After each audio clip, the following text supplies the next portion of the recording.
loan interest rate. So in other words, a flipper might have to pay 10 to 12% for the short-term use of money, but someone borrowing longer term, depending on the situation, depending on their borrower profile and what's the loan to value, we've been doing a number of loans recently in the single digits. So 9.9, which still for all intents and purposes is 10, but it feels like 9, or even 8.9. It tastes like chicken.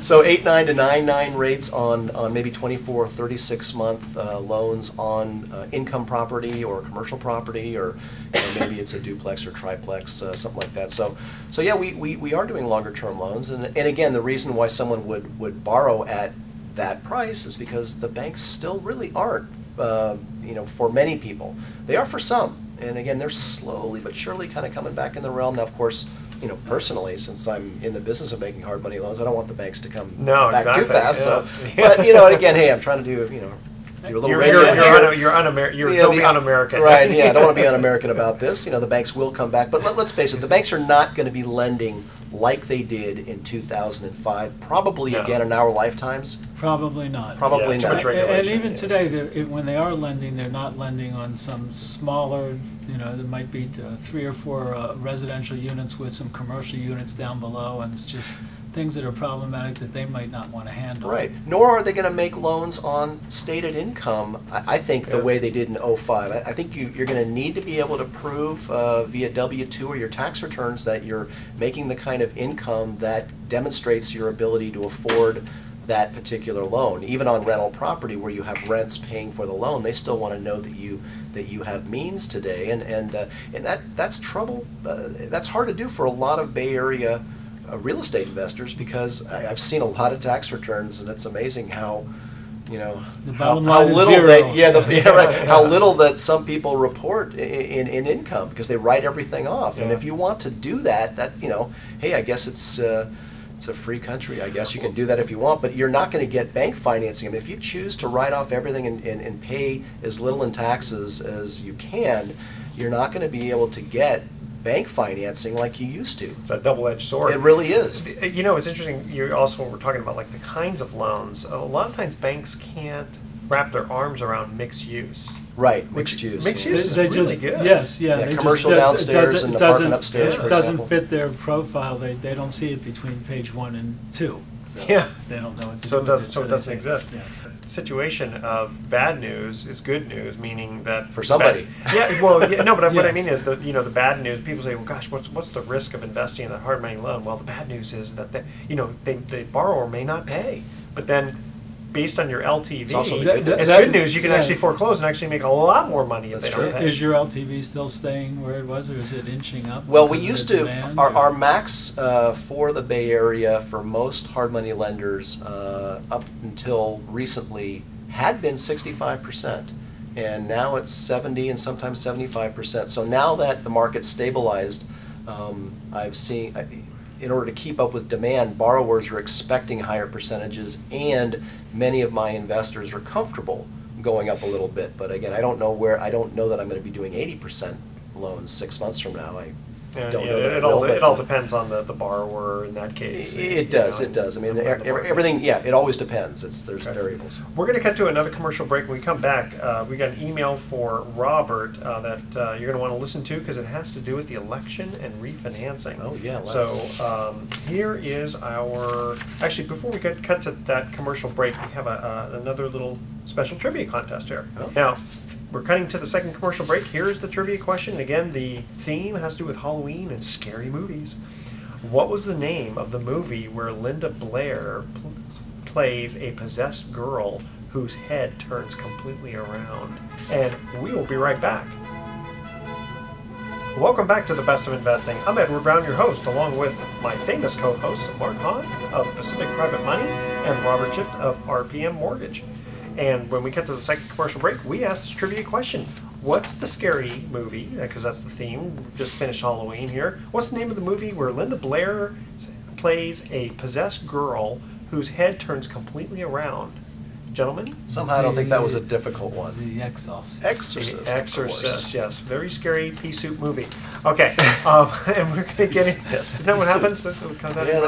Yeah. Robert, the email we received for you is, did I make a mistake by waiting so close to the election to refinance? Oh, that's a good question, and now that it's on us, or depending on when you see the program, it's already gone.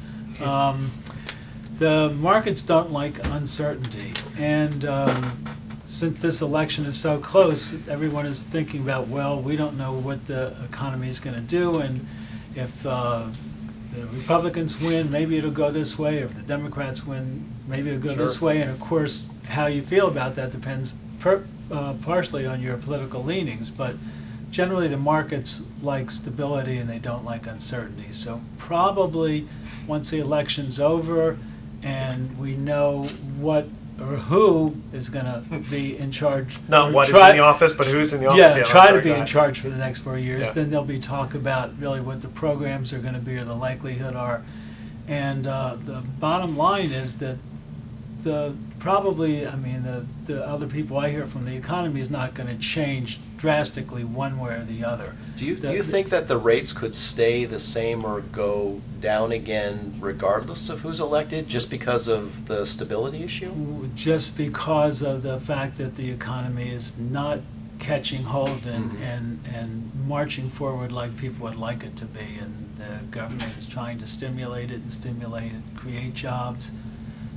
One way they know that they can try to spark the economy is by keeping interest rates low, because every time somebody refinances and lowers their payment, that frees up monthly cash that they didn't have. They probably feel more secure and are able to go out and buy a new car or buy a new iron or remodel their kitchen, or at some level spend some money. Well, it does. I mean, at least from an economic point of view, if you're doing the math, it adds more disposable income, and which then has a multiplier effect as it ripples through the economy. Yeah, I was talking to a guy today, and he's just been shy of trying to decide what to do, and it's not a large mortgage, but he'll save $600 a month. Wow. That's even on a small mortgage? Yeah. It's a trickle-down economics, as they call it, right? So you multiply that by thousands of people refinancing, and that's a lot of money that's entered in, that's like creating a job in its own And yet way. the spread between what the banks are paying and what they're earning probably isn't that much different, so it's... The spread is historically as high as it's ever been, because they're basically getting the money for near free, and even if the interest rates are dipping into the threes or the low threes, it's still almost 3% spread, and historically it was under 2%. So that makes me feel like the interest rates are likely to stay where they are right now for at least a year and a half, 2 years Well, I think out. they So don't feel sorry for the banks, right? Yeah, exactly. Yeah, I don't think anybody ever feels sorry for the banks.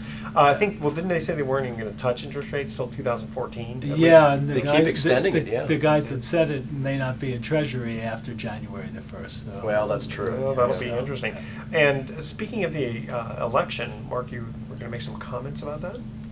The economy? Well, I just thought, obviously it's a good time to talk about it now, as we're looking at Tuesday, Election Day. But what I found interesting is I'm just reading the articles this week, and all of the pundits pretty much they don't know who to pick. I mean, I've never seen it so tight. It's literally neck and neck. Every poll out there is like 48-48 or 47-47. So I'm it's trying pretty to amazing. remember when Bush ran against Gore and it ended up being counting Chads. Before the election, did everybody think it was this tight? I think even then they didn't. I don't think it was know. as tight as it appears to be now. And of course, polls have been known to be wrong, but certainly, I think this is the tightest polling we may have seen in modern elections. It certainly tends to keep people watching the show, doesn't it? Well, they're already Stay talking about tuned. We don't know who's going to win. I'll just be glad when all the commercials are gone. For those of us who read the Drudge Report, and of course, those that do probably are aware that, it tends to lean slightly to the right. But they did have an article that they had highlighted about a number of people predicting there might be a recount if the voting turns out as tight as the polls are showing. Well, they probably would all automatically have a Oh, recount. I've read articles where Automatically. they're saying on one side or the other that there's going to be a minimum of 5 Floridas out of this election. Well, speaking of vote counting, I mean, what about the districts on the East Coast that have gotten hammered by the storm? How is the storm going to affect the that's what I vote was counting? thinking. Wait. What storm? A storm? I know us here on the left coast, it's like, it's warm outside, it feels like 80 in the sun and Oh, Sandy. Sandy, Oh, yeah, Sandy right, yeah. Beach. Yeah. Actually, I'm not that insensitive. No, I've been no. watching. Well, I was thinking, that those people that had all those prearranged ballots ready to stuff the ballot boxes in the basement, they're all mildewed now and they can't use them. Okay. So any predictions? Yeah, I was just going to say that. I was going to ask if Romney gets in, what do you think is going to happen to the economy? And if the other guy gets in, what do you think is going to happen to the economy? Well, I'm a small business owner, and I have tended to vote Republican most of my career. Although I will admit I did vote for Obama on this previous election because I just I kind of felt like maybe I was ready for a change, and McCain just didn't seem to me to be. Well, that's why I voted for Even Alan with the Keyes. strength of his vice presidential candidate. Yeah, you're right. Yeah, Notwithstanding, exactly. yeah, right. Well, that's why I But voted for Alan Keyes last time, Mhm. because he was totally this independent person who I really thought I thought he'd be a great president.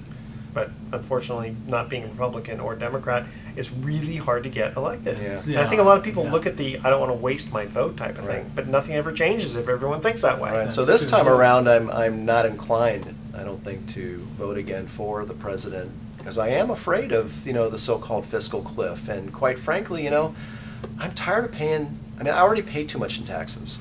And I'm sorry to say that, but that's the way I feel. I mean, we live in the Bay Area, and we have a high cost of living, so we have to earn quite a bit more than the average American in order to have a middle-class lifestyle here. And I pay through the nose in taxes, and I don't like the idea of my taxes skyrocketing. Oh, and it's not And just I don't think federal. it's paying taxes. I think that so many people feel like, I'm willing to, I'm required to pay income tax and I'm willing to do it, but how it's used and where it goes and who That's- yeah. decides where it goes is not to any of our benefit. And there's a real Well, and it's not just cynicism. federal. Remember, you've got state, Well, the state, sales oh, yeah, of course. tax, and Some of the gas cities in tax. the I mean, Bay there's so Area, I many. think Berkeley has a 3 or 5% tax on real estate transactions. It's Yeah, enormous. The city of Oakland does. San Rafael Yeah. has Alameda San County, Rafael yeah. has a so Yeah, it's, because really, in fact, if you sell property in Berkeley, generally you split the county tax because it is so, or the city tax because it is It's so 3%, high. enormous, yeah. It's really, really expensive.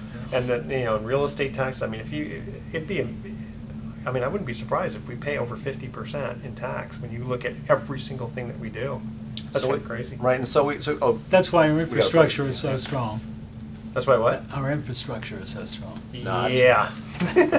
Well, they did just pave the road out here not too long Oh, ago, that's so true. I like that. Okay, we're going to cut to a quick commercial break here, and our third trivia question is, what's the name of the movie starring Jack Nicholson where he says, "Here's Johnny"? And we will be right back. Well, welcome back to the Best of Investing. You know me, Edward Brown, and I'm the host. And I'm here with With Mark, the most. with host with the most, and we got Mark Hanf of Pacific Private Money, my Indeed. co-host, and also Robert Schiff of RPM Mortgage. I said shift, but it's actually Schiff. It is shift. Okay. When we cut to the third commercial break, we asked this trivia question: what's the name of the scary movie starring Jack Nicholson where he says, "Here's Johnny"?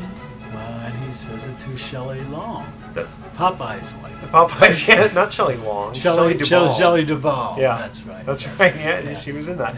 The Shining. The Shining. That's right. That was kind of cool. Stephen King's novel.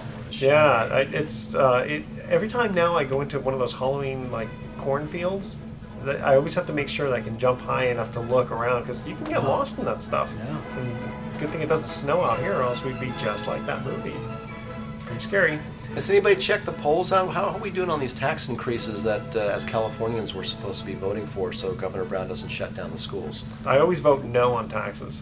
Well, Do you? Yeah. I pretty much do too. Bonds, taxes, you name it. Because they always no say, across "Oh, it's gonna. Oh, this tax will only be for 3 years." Well, no. Yeah, and the then money will be just for schools. The one that Brown's has is just for schools, and it's going to be so guarded that the state government's going to hold on to it and use it just They're for gonna put it in a schools lockbox, right? or anything else they might want to. Yeah, And the yeah, other yeah, one that yeah. the opposition says is just for schools, and so usually when there's two opposing amendments or that are going for the same thing, they both lose. Oh, that's good. Yeah, so that would be a no on both of them. Well, especially like when they do like sales tax, you know, and they say, oh, just vote for this for like 5 years. Well, what happens after 5 years? Right. Did they ever lower it? Right. Very No, rare. the 5 years means we probably won't have an increase to that within the next 5 years. Yeah, Yes. exactly. We'll just look at it and But just keep talked about time, and when those 5 years are up, we're heading to that right at the end of the year when all the tax cuts and tax increases and everything's going out the window unless Congress can find a way to get themselves together and act in a way that they haven't. And Well, let me ask you guys about the prop. Was it? I think it's 37. Is that the one with about the genetically modified food? oh, You know, at first I'm thinking, okay, now how could anyone be against this? And then you start kind of hearing some ads, and then you hear the counter ads to those ads, and I'm trying to think of, okay, realistically, is it gonna cost, you know, umpteen gazillion dollars if we change, you know? I was listening to radio yesterday, and they were questioning, where's the $400? How is it going to cost $400 Yeah, per exactly. citizen? And well, they're going to have to rewrite the label, and they're going to have an advertising executive come in and decide how the label's going to be changed. And for each product, that could be very expensive. So Really? it didn't sound, and it was $400 possibly over the next 10 years.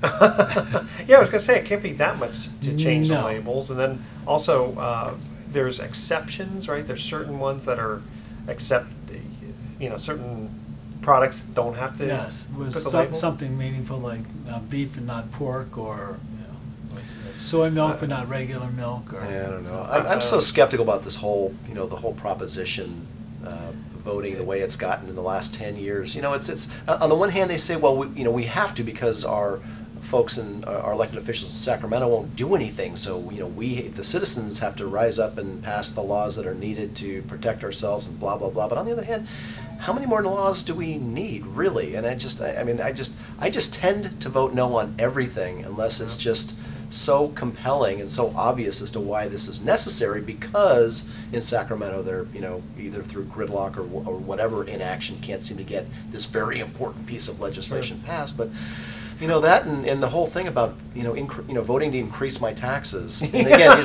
like I was talking in the last segment, Just you know, yours. living in, right, well, you know, those of us who live in the Bay Area and live in expensive communities where everything, you know, housing and, you know, every component of our lives cost more than just about anywhere else in the country, and even anywhere else in other parts of California. And so, Yep.